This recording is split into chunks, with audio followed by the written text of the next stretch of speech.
IHSG berpotensi rebound pada perdagangan Senin 9 Maret tahun 2026, setelah sebelumnya ditutup turun 1,62% ke level 7.585 dengan net sell asing 308 miliar rupiah. BNI Sekuritas memproyeksikan IHSG berpeluang menguat menuju 7.650, namun berpotensi kembali terkoreksi ke area 7.400 jika gagal menembus ke 7.700. Adapun level support berada di 7.400 sampai 7.480 dan resistance di 7.650 sampai 7.700 dengan saham pilihan di sektor energi dan komoditas seperti bumi, MEDC, ELSA, Inco, ARCI dan TINS. IHSG berpotensi rebound pada perdagangan Senin 9 Maret tahun 2026, setelah sebelumnya ditutup turun 1,62% ke level 7.585 dengan net sell asing 308 miliar rupiah. BNI Sekuritas memproyeksikan IHSG berpeluang menguat menuju 7.650, namun berpotensi kembali terkoreksi ke area 7.400 jika gagal menembus ke 7.700. Adapun level support berada di 7.400 sampai 7.480 dan resistance di 7.650 sampai 7.700 dengan saham pilihan di sektor energi dan komoditas seperti bumi, MEDC, ELSA, Inco, ARCI dan TINS. Ketua MPR Ahmad Muzani mengatakan Indonesia bisa kapan saja memutuskan keluar dari keanggotaan Dewan Perdamaian atau Board of Peace.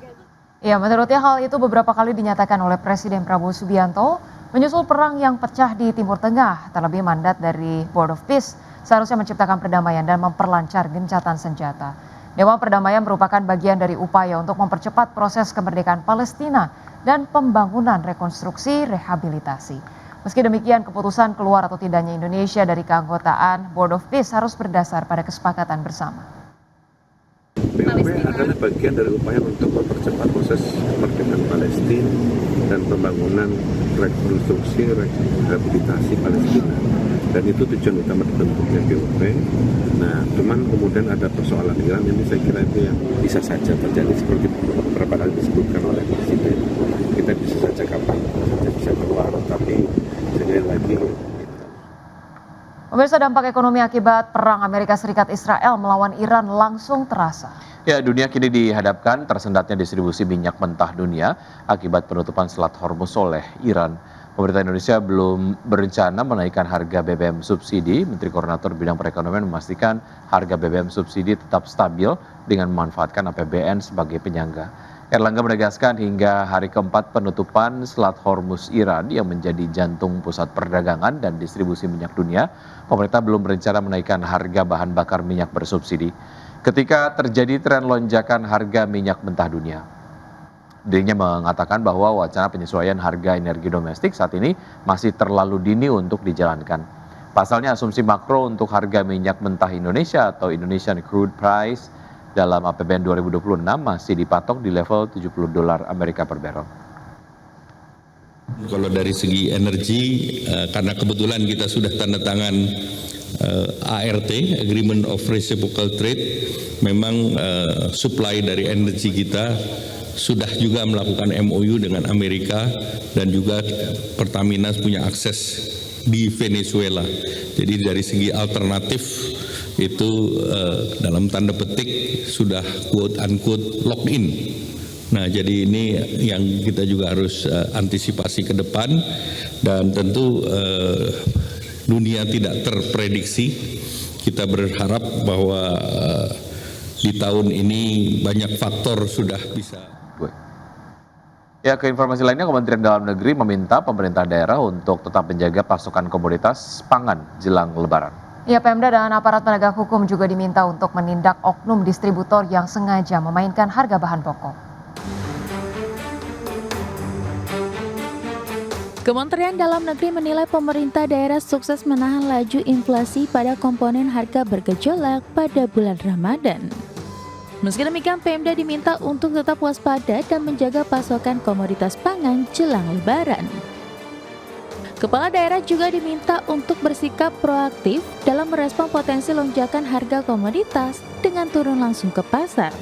Menurut Sekjen Kementerian Dalam Negeri Tom Sitohir, Pemda dapat meniru langkah daerah sekitar yang dinilai berhasil mengendalikan inflasi agar tidak terjadi perbedaan capaian yang terlalu ekstrim. Yang harus dicari dan harus turun ke pasar, tanya, wawancara, kemudian telepon kabupaten sebelah, tetangga, kenapa dia bisa tidak naik. Jangan kita hanya berpangku tangan, berdiam diri, pasrah dengan nasib masyarakat kita ya, yang menjadi tanggung jawab kita berkaitan dengan harga-harga pangan ini. Kementerian Dalam Negeri meminta Pemda dan aparat penegak hukum untuk menindak oknum distributor yang sengaja memainkan harga bahan pokok. Sanksi tegas termasuk pencabutan izin usaha diminta terapkan bagi pelaku yang terbukti melakukan kejahatan ekonomi.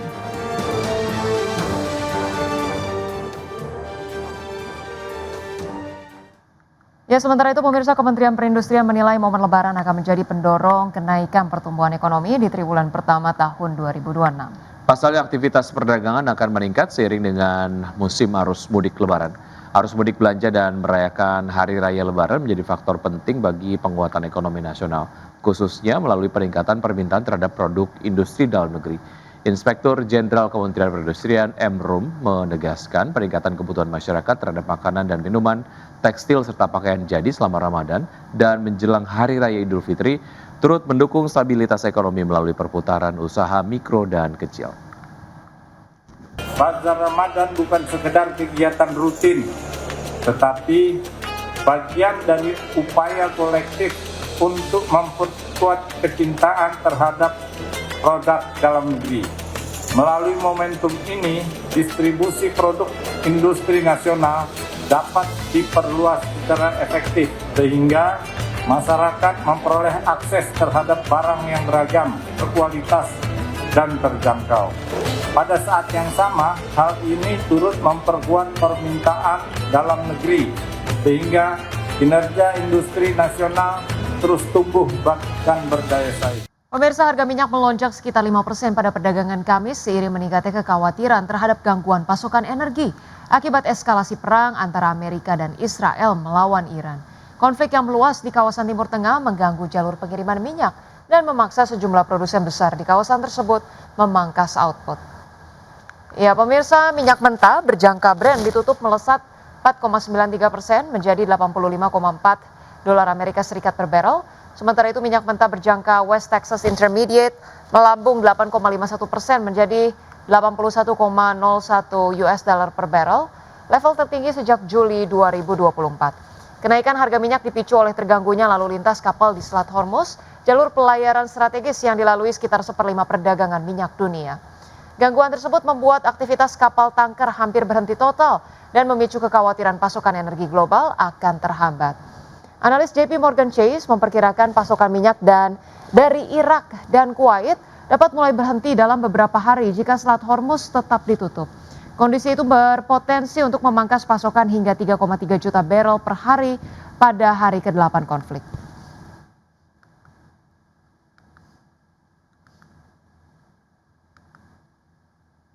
Selanjutnya pemirsa, update dari Bursa Global. Bursa saham Amerika Serikat ditutup turun pada perdagangan Kamis karena konflik di Timur Tengah memasuki hari ke-6 mendorong harga minyak lebih tinggi dan memicu kekhawatiran tentang inflasi.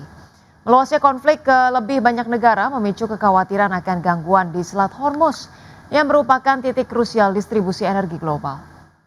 Kami hadirkan informasi pada perdagangan Kamis, pemirsa. Indeks S&P 500 melemah 0,56% ke level 6.830. Indeks Dow Jones Industrial Average turun 1,61% ke level 47.954 dan indeks Nasdaq terkoreksi 0,26% ke posisi 22.748. Sementara itu pemirsa, bursa ekuitas Eropa merosot pada perdagangan Kamis setelah rally tajam sehari sebelumnya seiring meningkatnya kekhawatiran investor terhadap konflik di Timur Tengah yang belum menunjukkan tanda-tanda mereda.